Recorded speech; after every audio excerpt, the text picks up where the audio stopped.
Hi, my name is Paul Rogers. I'm the head of digital media at AS Roma, the Italian football club. If you were here in 2014, I think it was November, then you may remember me. I spoke about thinking local, acting global for Liverpool Football Club, where I'd worked for 14 years. Well, about a year ago, 13 months, I left Liverpool and went to work for an Italian team. And it's been a very interesting year, a very different challenge to what I experienced in the Premier League.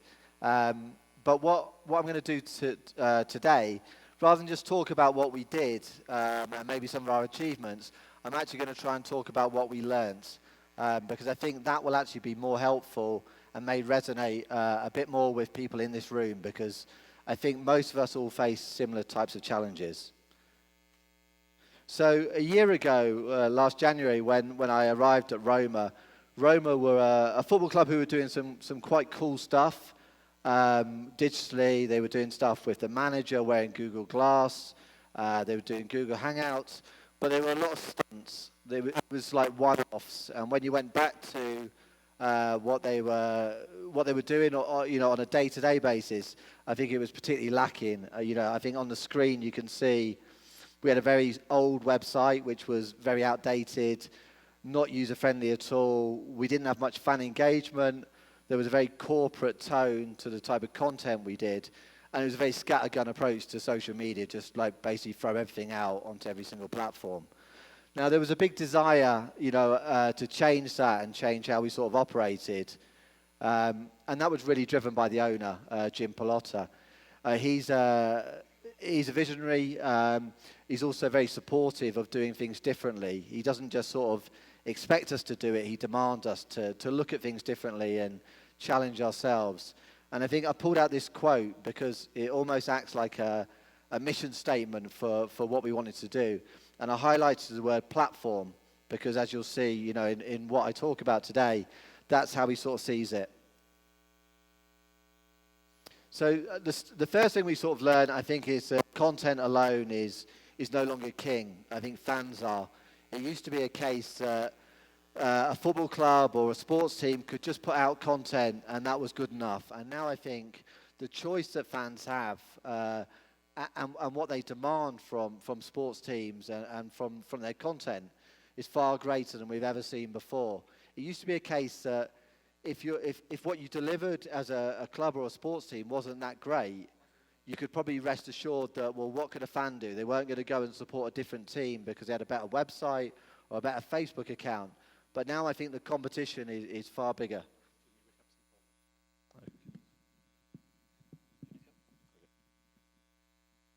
Can you hear me? Okay. So I think the difference is that we used to think that, well, what will a fan do? They can't just go off to another team, a rival team, because they have a better website. But I think the choice now that fans have is far greater.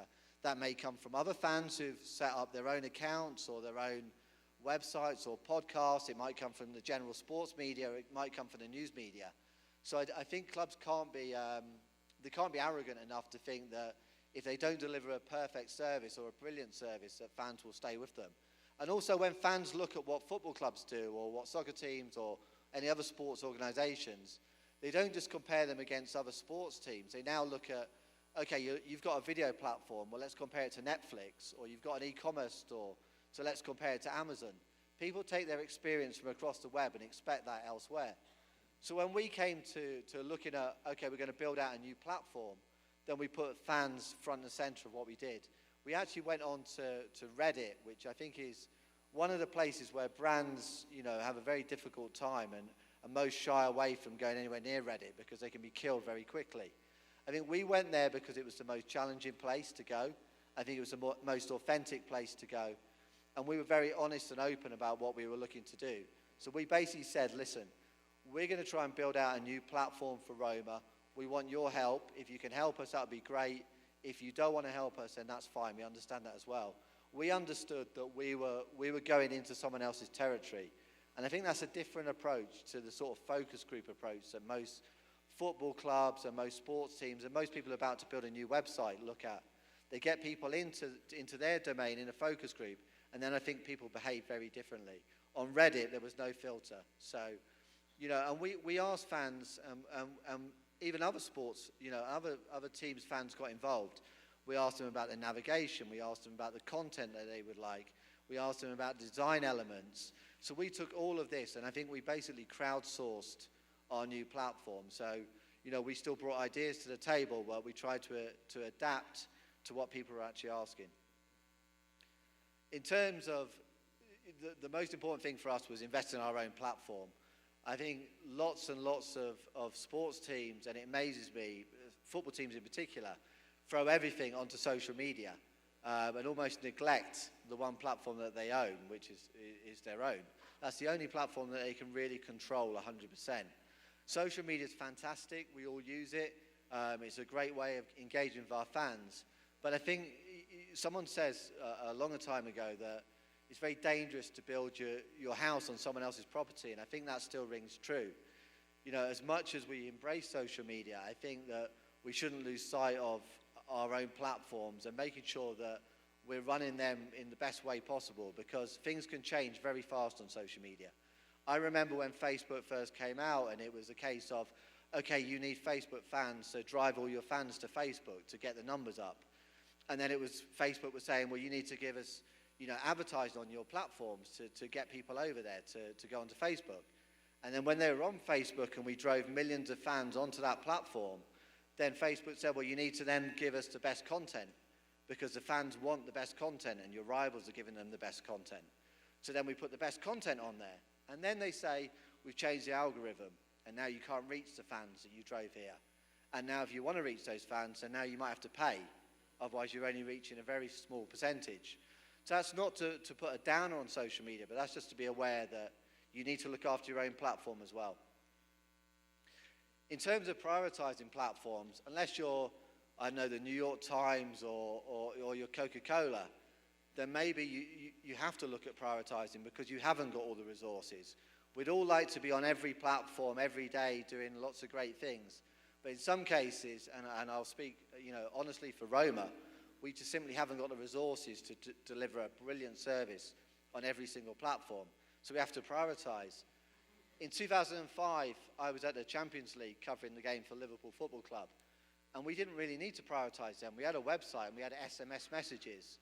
There was no Twitter, there was no Facebook, there was no YouTube, there was no Vine, there was no Periscope. But now it's different. So when we look at it, we have to look at things like, okay, do we want to deliver an okay service or an average service, or in some cases a poor service, on many different platforms? Or do we want to deliver a brilliant service on slightly less? So that's what we've done. We've had to prioritize. And for now, I think we've focused on the main 5, I think, which would be, for us at least, would be Facebook, Instagram, Twitter, Snapchat, and YouTube. And Instagram is actually our fastest growing platform at Roma. Another thing that I think we've learned over the last year or so is you don't have to be first. I think when social media first came about, and I was at Liverpool, it was like a novelty in some cases. Like, social media wasn't set up for brands or clubs. It was set up for people. So it was always a challenge. Let's go and do Twitter. Let's go and do Pinterest. Let's be the first football club on Instagram. And we did many of those things, and they were great. I think, but now we sort of look at it a bit more differently, and we say, instead of, in the past it was like, why not? Now we look at it as like, why should we do this new platform? So we have to evaluate every new platform that comes up. We have to be flexible, some that we will go on, but do we have to be first in there? Is it always the case that being first is the best thing? Because we see new platforms rise every day, and then some make it, some don't. Peach is a very good example.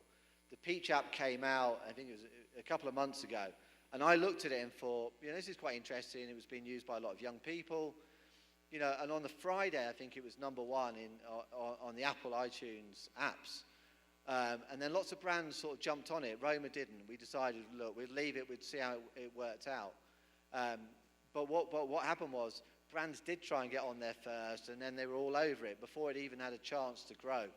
And by Monday, I think it was almost dead. I think lots of users, they're not sitting there saying, oh, I wish my brand was on it. They were just seeing the brands coming onto it, piling onto it with corporate messages, and it sort of moved away, and it sort of almost died. So I think now we try and look at things like, has this new platform got longevity? Is it offering something new? You know, what value will we get from going on it? I think this is probably the key point of our learning. You know, and I think everyone's witnessed this now. If you go to a football match, you go to a festival, you go to a music concert, people aren't just there as passive consumers. They're there filming it, they're there photographing it. They're almost like creating their own content. Everyone's a publisher now. It's not good enough just to go and experience an event. It's almost like you can't, the event doesn't exist unless you've actually captured it.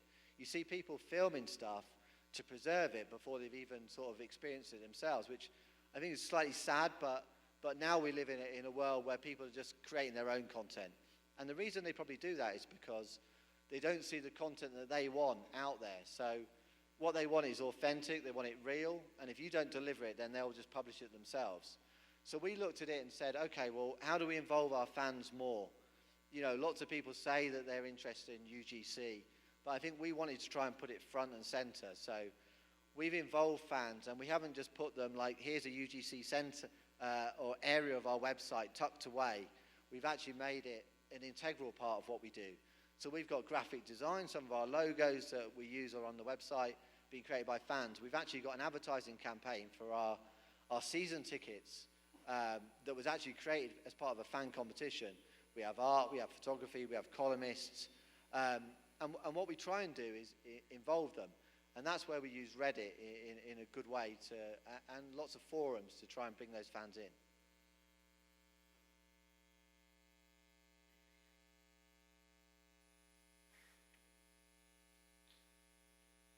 Does it sound?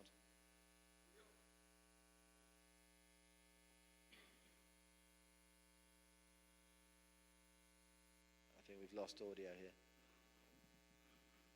So I'll take it back.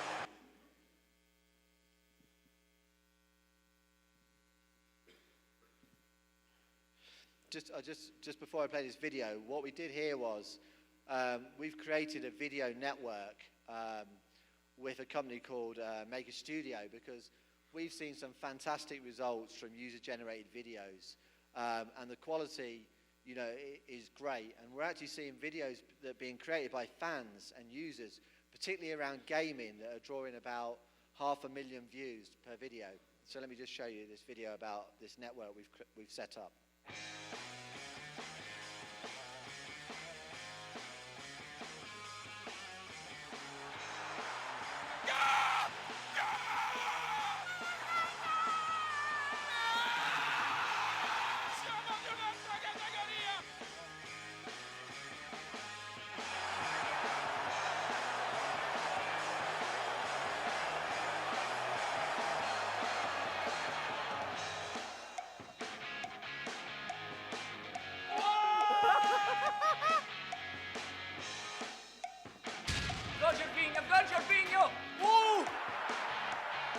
Totti se ne va con una skill, Francesco Totti! Prima autogol! Sì! Profondità! Yes! Sai quanto sto emozionato. Siamo tutti deciso il posto che lo dentro, siamo qui con la Cross Challenge! Sì,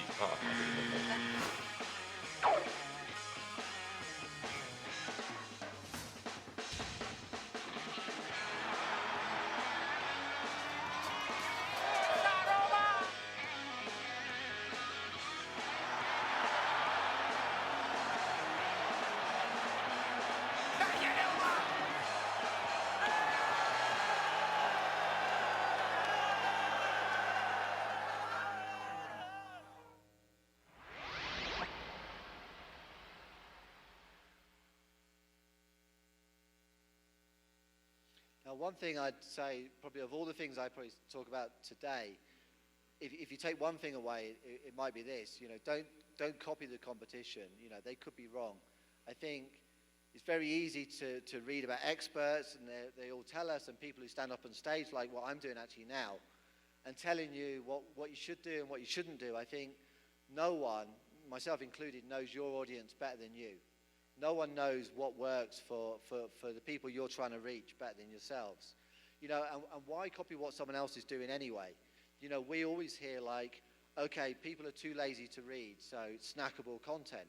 But then we've put out some of the longest articles I've seen on football club websites since we've launched our new platform, and they perform better than anything else. Which just proves that, what people say works for one platform might not work for another. Video is the only thing that matters now. That's what we're constantly told. And while video is fantastic, it's brilliant, we're investing a lot of time, effort, and resource into video, it's not for everyone, depending on what time of the day it is, depending on who wants to consume that content, or even what that piece of content is. People are at work.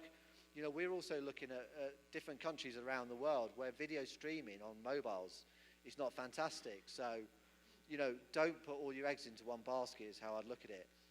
And then I think Snapchat's a good one as well. Like, people, I think, at work at football teams, they look at what another club's doing on Snapchat. So they'll say, okay, this is what Spurs are doing, or this is what Barcelona are doing, this is what Liverpool are doing, this is what Roma are doing. And then people just copy each other. But maybe we're looking in the wrong place, because all of these football clubs and the people running these accounts are all quite similar type people. Maybe we should be going to the kids. I've got a 12-year-old daughter, and she'll go through our Snapchat account and she'll do it for other things and say, this is all wrong, this isn't how we use Snapchat. And maybe that's a target audience. We also have very young players playing for our academy team at Roma, and they're not interested in Twitter, they're not interested in Facebook, but they are interested in Instagram, they are interested in Snapchat. And how they use it and how they tell us that we should be using it is actually probably a better way for us to learn. I think localization is something I've spoken about for a long time, particularly when it came to social media. I think what we're looking at is probably the stuff through data that we're getting from Google Analytics and from other stuff that we're looking at on the new website, is how can we use this data to help us gauge what people actually want. And I think we're looking at it now and saying that there's two different types of content that people want. So particularly with Roma, as what I'm looking at now, the English language site is delivering much better performance on different types of articles, lots of lists, lots of BuzzFeed style articles, whereas what we're seeing on the Italian language site, it's a lot more local humor, it's a lot more hard news, and it's a lot more quotes from players. So we're trying to gauge that one website doesn't have to be exactly the same as the other website, and where we position content can change depending on what language you're trying to deliver it in. Email can still be more effective than social media. I think people think social media is sexy, it's cool, which means that email must be old-fashioned and boring. But when it comes to selling, converting, e-commerce, all of those things, email is performing far better for us still. It's almost like we can build the audience, we can build the engagement, we can almost tee up a sale using social media. But to close these, to have a high conversion rate, we're definitely seeing email is working better for us. And then I think this sort of underpins everything we sort of do. Identify the problems that we think we can try and solve. When we looked to launch a new platform, it was like, what's the problem we're trying to fix? Because if we're not trying to fix a problem or make the experience better, then what are we actually doing? So one of the things that we found was people wanted content about Rome. They didn't want just a football team. If they were going to travel all the way over to Rome, which is a fantastic city, and watch a match, they also wanted to know what else they could do, whether that was drinking, eating, where to stay, other things they could do. So we've tried to incorporate some travel stuff. They also wanted a hub for different stuff that was going on, because we've got all these different stuff going on social media, but they wanted it in one place as well. That's not to say they won't consume it on Twitter or Facebook, but they can't see everything all the time. So can it be a hub? Can it be more feed-like? Can it be like a nearer experience to how they use social media? And that's something we try to adopt with almost like an approach that people either come via the homepage, or they'll come via maybe a link from social media. They're not really navigating a site like we used to see.